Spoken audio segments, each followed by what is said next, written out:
Beaucoup sont venus en se disant que bon, ben, il est en train de tirer à boulet rouge. Non, il aime le PCT. Parce que s'il ne l'aimait pas, il n'aurait pas pris son temps pour rédiger ce livre. Il a rédigé ce livre pour le sauver du naufrage. Puisqu'on a bien dit que le PCT n'est pas fréquentable. Il y en a qui disent même aussi, bon, mais télé PCT, quand ce n'est pas télé Pyongyang, il y en a qui vont même plus loin, ça sous TV. Donc vous voyez qu'il y a c'est des problèmes. Donc il faut réhabiliter, il faut reprendre les choses en main. Mais ça, c'est un problème de communication, c'est aussi un problème d'acte.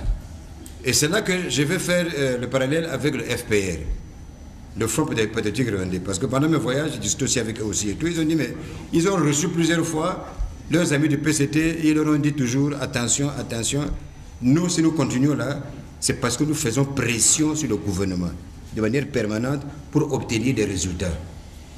Parce que c'est grâce aux résultats que nous pourrons gagner les élections. Mais ce n'est pas en terrorisant ou en trichant, mais il faut des résultats.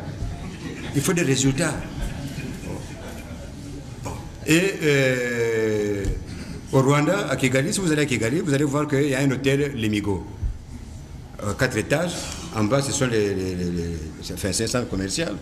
Le parti a des activités commerciales. Le parti a des activités génératrices de revenus. Donc le parti ne va pas au trésor public, non. Il a ses propres activités qui génèrent des revenus. En dehors de cotisations des étudiants, enfin des militants. Bon, et puis, il y a un problème, il y a aussi un point qu'il a souligné.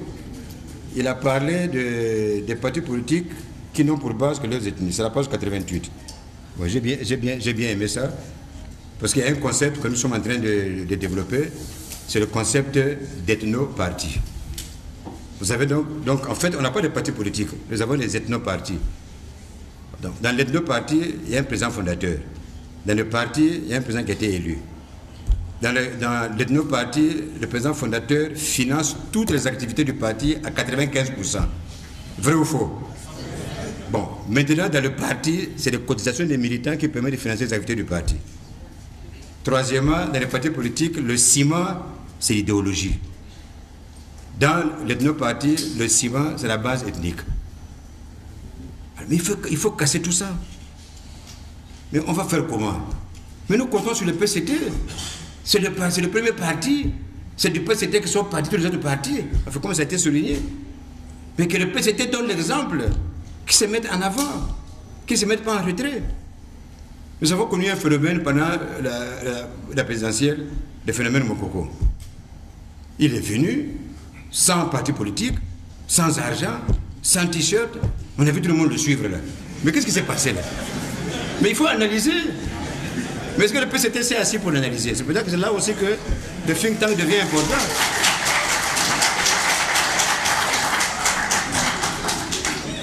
On n'a pas analysé, on est passé pieds joints.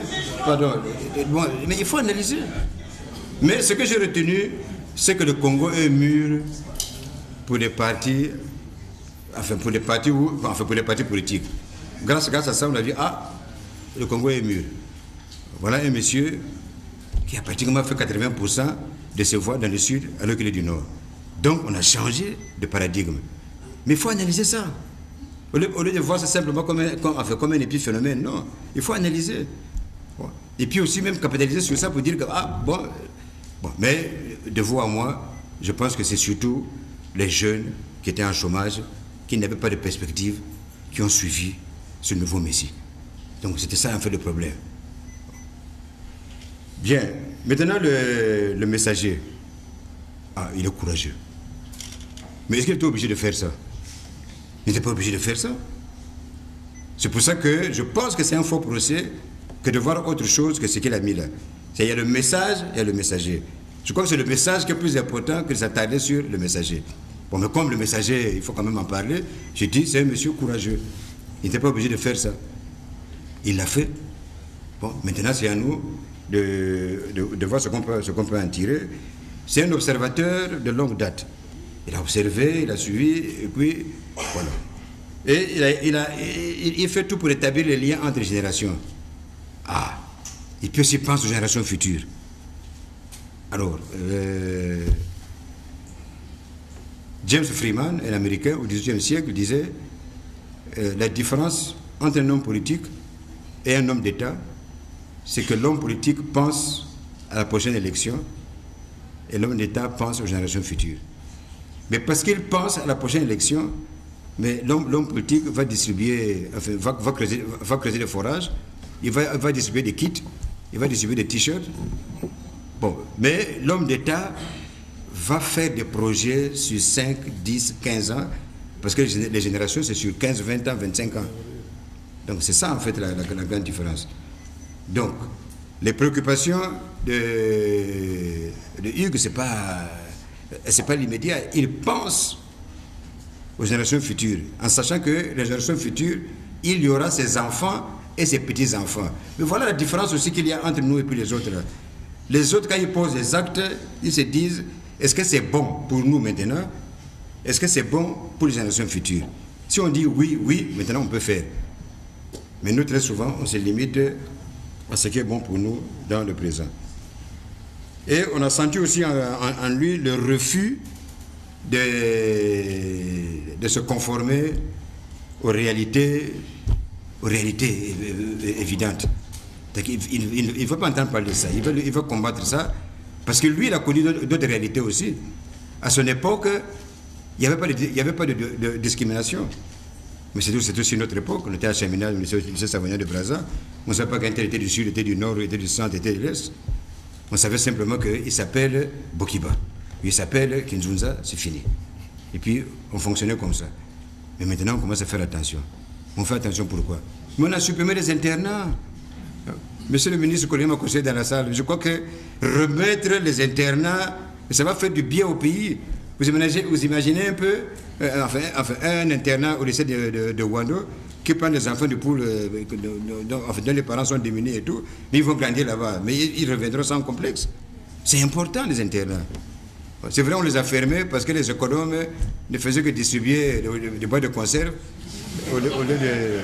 Bon, mais on peut les discipliner. Celui qui fait des boîtes de conserve, alors qu'il a le budget pour acheter de la viande, du poisson, on le met en prison. Voilà. Donc voilà...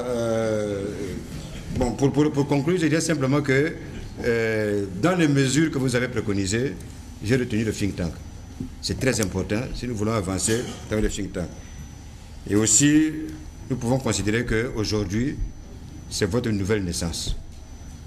Voilà, un peu comme diraient les chrétiens, c'est la nouvelle naissance de Hugues. Donc maintenant, il faut qu'il choisisse ses apôtres.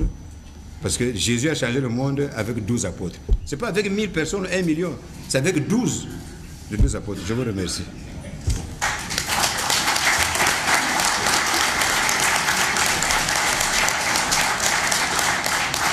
Il découle de son propos une pointe d'aigreur. Il nous fait partager dans son propos, justement, le rêve déçu d'une Afrique qui n'arrive pas à gagner. Donc c'est le rêve déçu d'une Afrique qui gagne, qu'il promeut dans son propos. Il a parlé en pédagogue pour vous pousser à lire ce livre qui est foisonnant de propositions. Hugues ne s'est pas contenté de faire un diagnostic de la situation, mais comme il a dit, et Bokiba l'avait précédé, il a proposé 12 mesures, 12 décisions qui pourraient permettre de relever la situation. Mais je me réjouis simplement, et avec lui, de la nouvelle naissance de Hugues Ngolondele, qui ne parlera pas par procuration. Il pourra désormais dire « Lisez le livre que j'ai écrit ».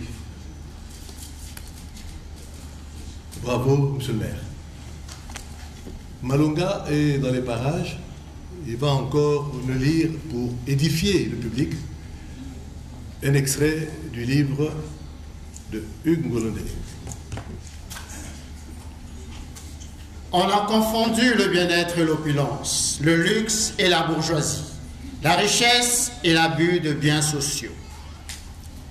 Là encore, c'était la pratique et non les artifices du pouvoir qui étaient en cause. Ne pouvait-on pas dormir dans un beau lit et bien servir l'État et le peuple? Ne pouvait-on pas bien manger et travailler des heures et des heures pour payer les salaires des travailleurs? La nouvelle génération des membres du PCT ne comprendra pas les luttes d'hier. Ils trouvent légitime de bien manger, de bien s'habiller, de boire à satiété, bref, de bien vivre selon leur définition de ce concept. Pour eux, il faut lutter contre la corruption, les abus de biens sociaux et non contre leur concept du bien-être apostrophé hier comme de la bourgeoisie. C'est à ces jeunes-là qu'il faudrait que le PCT s'ouvre.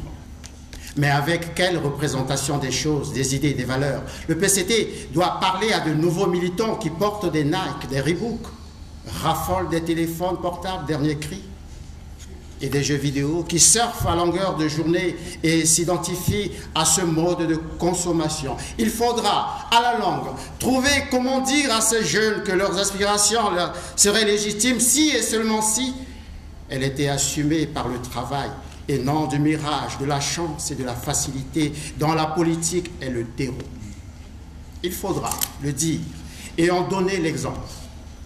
Ces jeunes-là vont à l'église pour semer leur foi et viennent dans les meetings pour récolter quelques billets de banque. Sauf quand il s'agit des cas où des opposants leur demandent d'assister à leur meeting pour exiger leur part du gâteau. Les jeunes refusent en effet d'être les fait-valoir des hommes politiques dont le poids est proportionnel à leur capacité à capter cette catégorie de la population.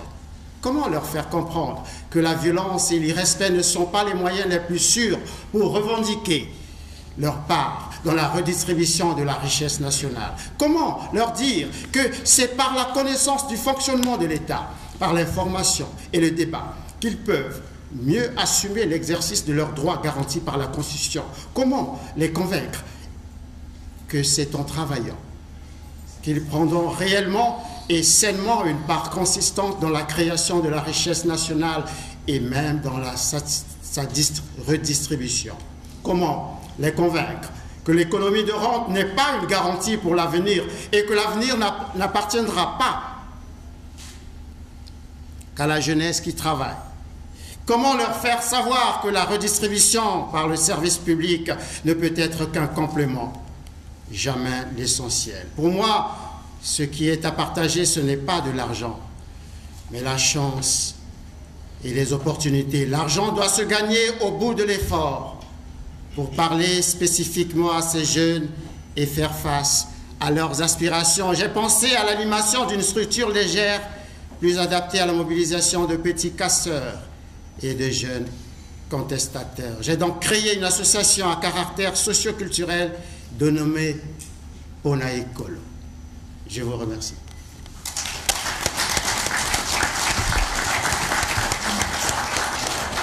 Merci, Monsieur Malonga. Nous continuons notre tour de table.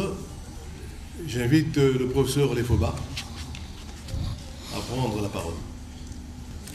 J'avoue que ce n'est pas par clause de style que je vais dire que c'est très difficile de prendre la parole après le professeur Boukiba et mon collègue Firmin, mais je vais tenter précisément de dire quelque chose. Mais je ne sais pas si je serai à leur hauteur. Mais comme on n'est pas en compétition, chacun ajoute ce qu'il peut savoir.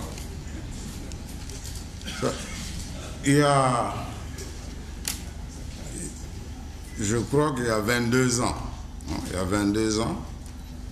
le 31 décembre 1994, après un entretien avec le philosophe chrétien Jean Guiton et l'écrivain juif Elie Wiesel, Mitterrand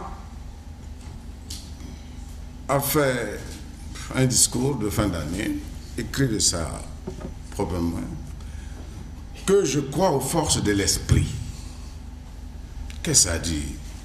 Quelle est la liaison avec ce que nous avons ici comme plat pour la réflexion? Mais précisément parce qu'en lisant le livre de Hugues Golondele, on peut précocement conclure que lui, il croit à la vertu du débat et de l'échange contradictoire, à la force des idées. Tel est le fondement de l'ouvrage qu'il vient de publier. Alors, vous désirez certainement, mesdames et messieurs, vous désirez connaître mes idées sur une affaire qui vous paraît importante, et qui l'est précisément. Je suis flatté de cette confiance, et comme je l'ai dit, je vais, avec une dose d'impartialité, vous dire ce que vous attendez de moi, connaissant mon caractère. Vous attendez de moi certainement, sauf excès de modestie, que j'ai quelques connaissances sur le sujet. Vous savez très bien que quand ceux qui connaissent sont excessivement modestes, c'est laisser la place à ceux qui ne connaissent pas de prospérer. C'est pour cette raison que je crois qu'il y a un grand problème que Hugues a soulevé. D'abord, c'est un homme de symboles. Il faut, quand on a lu La Gare du Michard, quand on écrit un livre, on dit l'œuvre et le contexte. Bon, quand vous connaissez l'homme, on peut quand même s'attarder un peu. Dans un an, ça sera le 40e anniversaire de la disparition tragique de Marien Ngouabi. Et c'est le 100e anniversaire de Mitterrand, mais le 20e aussi de sa mort. Mais c'est aussi, curieusement, dans quelques jours, le 55e anniversaire de Hugues Golondele, qui commence précisément sa marche vers la majorité de l'expérience, dont parle Kant, que le XVIIIe siècle, les Lumières, c'est quitter l'état de tutelle. Mais il est en train de quitter l'état de tutelle, puisque si on n'avait pas changé les dispositions du Code du travail, il serait en train d'aller en retraite. Il s'est dit, je ne peux pas aller ainsi sans laisser quelque chose. Mais quelque chose, c'est quoi? C'est un livre qui va parcourir le temps. Il rentre donc dans le royaume de l'immortalité. Et c'est pour cette raison qu'il croit aux forces des idées, mais aussi peut-être aux forces de l'esprit, parce que c'est quelqu'un qui est plus âgé, le PCT de 8 ans. Donc si le PCT est un homme, il ne pourrait même pas jouer dans la même cour de récréation. Ajouté à moi, nous avons une différence certainement de 9 ans. Lui et moi, on ne pourrait pas jouer dans la même cour de récréation. Voilà que lui me choisit modestement pour lire ce livre. Et qu'est-ce que vous attendez de ma lecture? De ma lecture, vous allez comprendre que l'auteur de ce livre est un homme, comme le préfacé l'a dit, il écoutait les débats du PCT à la porte. Parce que son père est de camp de Ngouabi. Mais Hugues a quel âge? Il a à peine 9 ans. Donc il commence à écouter les choses. Donc il a la légitimité historique de parler de ce que les parents disent. Donc il peut comprendre. Et c'est de cette manière que quand Victor Hugo a écrit le 2e tome, Misérable, et parlons de Jean Valjean, Hugues a utilisé à peu près le même style, le tome 2 de Cosette. C'est des bouts de paragraphes qui donnent une puissance à la parole, à l'écrit, puisque lui, il inaugure ce que le professeur Obenga nous a appris, la puissance de l'écrit qui conduit à la puissance de l'action. De quelle manière? C'est que depuis le 19e siècle, il y a une science qui est en train de se mettre en place, qu'on appelle la systématique des idées. C'est-à-dire qu'on ne parle pas pour parler. C'est un principe qui précède même de la mathématique. L'ensemble A, l'ensemble B, l'ensemble A, un élément vers l'ensemble B. Je parle sous le contrôle curieux de Mukamba. lui, il construit son livre de la manière suivante. Il énonce une idée, il y a une proposition. Ben, j'ai commencé à parler de son écriture qui est l'éveil de lucidité. Pourquoi? Parce que, précisément, il est dit lui-même qu'on peut penser que je n'ai pas de légitimité à parler, mais je vous ai dit que depuis l'âge de 8 ans, il suit aux portes. Donc il a suivi quand même Marin Gwabi. Ils ont dû aller à la chasse ensemble. Il a collaboré régulièrement avec Omar Bongo. Donc il a eu beaucoup de sagesse. Et puis comment partir de ce monde sans laisser ce que mon ami Mufunda appelle la science des priorités. Quelle est la priorité pour votre vie? Et quelqu'un à gauche, je ne vais pas le citer davantage, il dit tous les cerveaux qui sont ici vont à État Tolo sans avoir laissé quelque chose. Mais Hugues dit que le mien ne doit pas aller à État Tolo sans laisser quelque chose. Les maisons, on casse, non? À chaque fois qu'il y a la guerre, on casse les maisons. Même les livres, quand ils volent, bon, ils ne peuvent pas déchirer puisqu'ils ne comprennent rien. Mais il va traverser les siècles. Alors, cette traversée des siècles, comme a dit le collègue tout à l'heure, je voudrais aller au cœur du débat pour vous dire que vous voyez que la maturité, c'est quelque chose d'extraordinaire, l'expérience. Il dit ceci que, bon, nous, en fait, ce document, ce livre, ce n'est pas un livre du PCT. Ça dépasse le PCT. Pourquoi? Parce que tous les partis se reconnaîtront à l'intérieur du diagnostic. Vous savez, comme médecine, comme en mathématiques, il y a quelque chose d'intéressant dans cette science. Quand vous arrivez, vous êtes malade, dit j'ai mal à la tête. Le professeur Moukasson Kouamo dit quelle est l'histoire de cette maladie avant de poser un diagnostic. Quand le diagnostic est mal fait, vous ne serez jamais guéri. En mathématiques, en algèbre,